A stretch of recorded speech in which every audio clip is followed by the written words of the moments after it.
नमस्कार मंडळी, स्वागत आहे तुमचं आमच्या चॅनलमध्ये. आवाज महामुंबईचा, शोध बातमीचा, कौल मनाचा.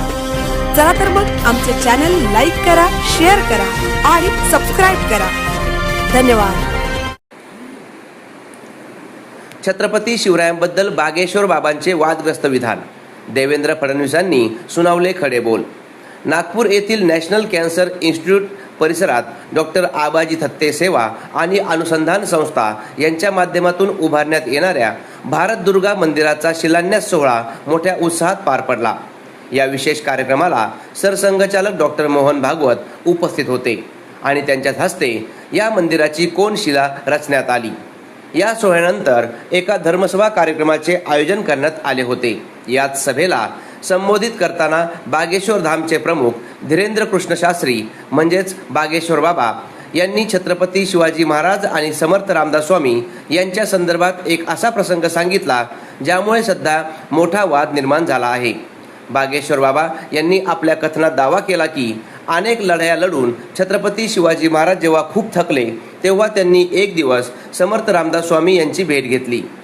त्यांनी आपला मुकुट काढून समोर ठेवला आणि आता आपल्याला पुढे कोणतेही युद्ध करायचे नाही अशी विनंती केली. तसेच हे राज्य आता तुम्हीच सांभाळा आणि मला विश्रांती घेऊ द्या असेही ते म्हणाले.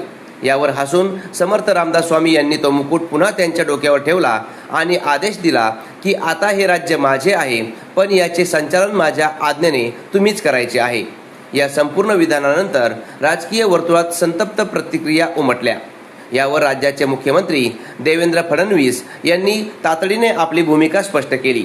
मुख्यमंत्री देवेंद्र फडणवीस यांनी सांगितले की आजवर आपण जो इतिहास शिकलो आहोत किंवा जे अधिकृत ग्रंथ आपल्याकडे उपलब्ध आहेत त्यामध्ये असा कोणताही उल्लेख किंवा दाखला आढळला नाही. त्यात स्पष्ट केले की महापुरुषांच्या बाबतीत वेगवेगळ्या राज्यांनुसार आणि परिस्थितीनुसार अनेक लोककथा तयार होत असतात.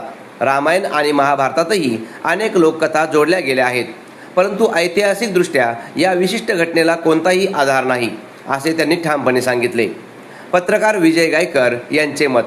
ऐतिहासिक महापुरुषांच्या संदर्भात कोणतीही माहिती सांगताना ती पुराव्यांवर आधारित असणे अत्यंत आवश्यक आहे.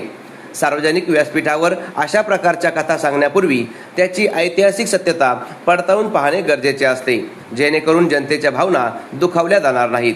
आवाज महामुंबईचा चॅनलसाठी विजय गायकर, नागपूर.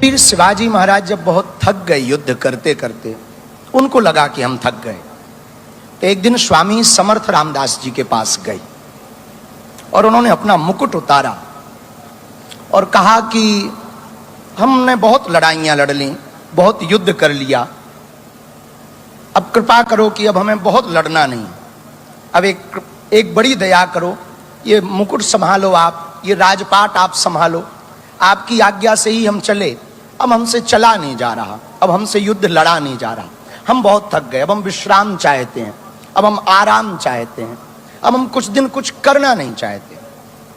मुस्कुराते हुए स्वामी समर्थ रामदास भगवान ने कहा, ठीक है, हमें स्वीकार है, लेकिन एक बात हम कहना चाह रहे, आप हमारे कौन हो? बोले हम आपके शिष्य हैं. तो वो हम कौन हैं? बोले आप गुरु हो. तो बोले शिष्य का कर्तव्य क्या है? बोले जो गुरु आज्ञा करे वो शिष्य का कर्तव्य है. तो स्वामी समर्थ रामदास जी ने मुकुट उठाया और उनके सिर पर रखा. बोले आज से मेरा राज्य है, मैं चलाऊंगा, पर आज्ञा तुम्हें है, तुम्हें संचालन करना है. इतिहास तज्ञ नाही आहे, आम्हाला शिवाजी महाराजांचा इतिहास जो माहिती आहे तेवढाच माहिती आहे. इतिहासामध्ये अशा प्रकारचा कुठलाच दाखला आपल्याला पाहायला मिळत नाही. मुळात आपल्याला माहिती आहे की जे काही महापुरुष असतात त्या महापुरुषांबद्दल अनेक लोककथा तयार होतात. वेगवेगळ्या राज्यांमध्ये वेगवेगळ्या प्रकारच्या लोककथा असतात. आपल्याला माहिती आहे रामायण आणि महाभारताच्या संदर्भातही अनेक लोककथा आहेत. त्या सगळ्याच इतिहासावर किंवा त्या ठिकाणी परिस्थितीवर अवलंबून अशा पद्धतीच्या त्या ठिकाणी तयार होत असतात किंवा झालेल्या आहेत. म्हणून मला असं वाटतं की मी याच्यावर एवढंच म्हणेन, जो इतिहास आपण शिकलेलो आहे तशा इतिहासामध्ये किंवा आपल्या इथे जे काही ग्रंथ उपलब्ध आहेत त्याच्यामध्ये अशा प्रकारचा कुठलाही दाखला नाही.